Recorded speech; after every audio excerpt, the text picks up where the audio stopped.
revient sur la question de la matrilinéarité, qu'il faut relier d'ailleurs à la question de la bâtardise. Nous parlons du domaine juif. Bâtard, le mamzer. Vous savez que c'est une question extrêmement compliquée parce que elle est en contradiction apparemment avec ce que nous enseigne la lecture du livre de la Genèse. À savoir que la femme n'a pas beaucoup d'importance. Ce qui est important, c'est que l'homme fasse un enfant avec une femme. L'homme juif fasse un enfant avec une femme. Que cette femme soit juive ou pas est tout à fait secondaire. Mais ça doit se faire dans le cadre du mariage. Donc il nous faut réfléchir sur l'institution du mariage. Comme son nom l'indique étymologiquement, mariage, ça renvoie à mari. Le mari. Ça ne renvoie pas à la femme.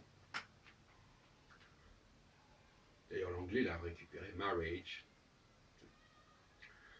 Dans d'autres langues, d'ailleurs, c'est autrement. Khatuna en hébreu, ça renvoie à Khatan. Khatan, c'est le fiancé. Donc, le mariage ne fait sens en réalité que pour la femme. C'est la preuve qu'elle a un mari. C'est la preuve qu'elle appartient à quelqu'un. Si elle n'a pas de mariage, si elle ne peut pas attester de son mariage, eh bien, c'est une femme dont on ne sait pas très bien d'où elle sort et pour qui elle travaille. Alors, il y a une explication qu'on entend souvent. La matrilinéarité se défend du fait qu'il y a une seule chose qu'on sait, c'est d'où est sorti l'enfant. Le père étant absent par définition au moment de l'accouchement, en tout cas, ce n'est pas de lui que l'enfant sort. Mais en réalité, ce n'est pas comme ça qu'il faut poser le problème. Ce qui est important, c'est d'où sort la femme. D'où la femme tient-elle son enfant?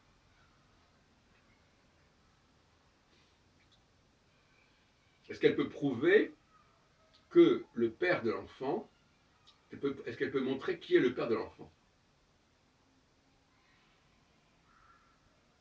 Pour prouver quel est le père de l'enfant, il faut montrer qu'elle-même est la femme du père.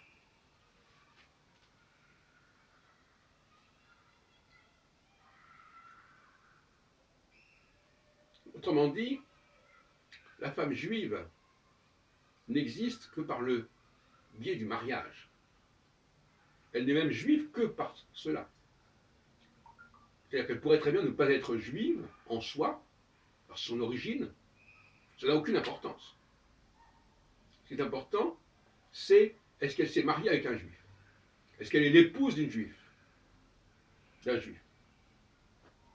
Au moment où elle est l'épouse d'un juif, ses enfants sont juifs. Si elle peut prouver qu'elle est l'épouse d'un juif, les enfants sont juifs. Si elle ne peut pas le prouver, les enfants ne sont pas juifs. Et si elle ne peut pas prouver que le... Bon, on ne va pas aller trop loin dans ce domaine-là. Autrement dit, si on prend la matrilinéarité, qu'est-ce que ça veut dire? Comment faut-il comprendre ce concept? À savoir qu'il faut être enfant d'une femme juive pour être juif. Ce qui va en contradiction avec ce que je viens de dire juste avant. Alors, comme on dit beaucoup d'historiens du droit, on vient de le dire à l'instant, ça va en contradiction avec tout ce que nous enseigne la lecture de la Genèse. Puisque Abraham a un premier fils avec Agar, sous le contrôle et avec l'assentiment de sa femme Sarah, et Rachel a des enfants, notamment Dan, avec une servante, sous le contrôle de la mère. Autrement dit, la mère a le droit de déléguer sa fonction maternelle au sens de produire un enfant, pas simplement s'occuper de son éducation. Elle a le droit de le faire. Ça fait partie du système. Ce qui montre bien qu'au fond, une femme ou une autre, c'est du pareil au même. Et que pour l'homme, que l'enfant naisse par le biais de telle femme ou de telle autre, du moment que c'est dans le cadre du mariage, et quelque part, la servante qui fait un enfant pour la mère, à la place de la mère, elle est aussi en quelque sorte assimilée à sa femme, donc puisqu'on est dans un système de polygamie, ce n'est pas de problème majeur. Et donc, revenons à cette question de la matrilinéarité, qu'est-ce que ça signifie de dire qu'il faut être enfant d'une femme juive pour être juif? Qu'est-ce que ça peut vouloir dire au regard de tout ce qu'on vient de dire? C'est la question.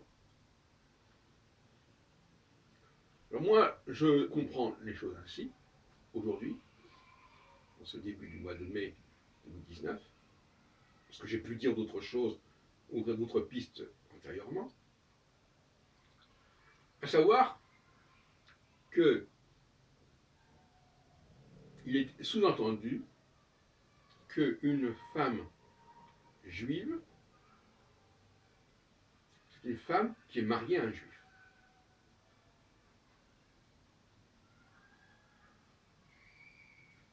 Même si ce mari n'est pas là.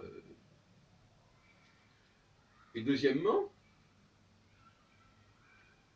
comment peut-on prouver que cette femme est la fille d'un juif? Si ce n'est qu'en étant né dans le cadre d'un mariage juif. Mais en fait, on l'a dit tout à l'heure, ce n'était pas important. Peu importe d'où vient la femme, dans son histoire, dans sa diachronie, l'important c'est comment elle est au niveau de ses liens dans la synchronie.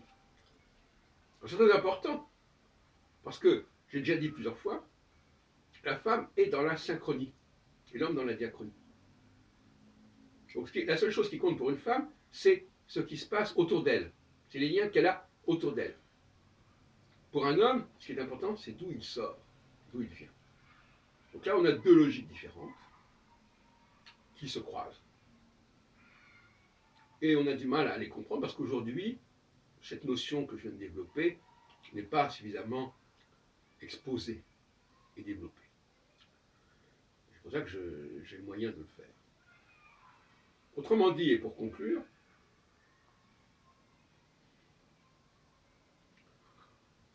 la femme n'est juive que dans la synchronie, que dans l'union avec un juif. Elle n'est pas juive dans la diachronie. Et donc, il faut comprendre ce texte matrilinéarité dans ce sens-là, de la synchronie et non pas de la diachronie.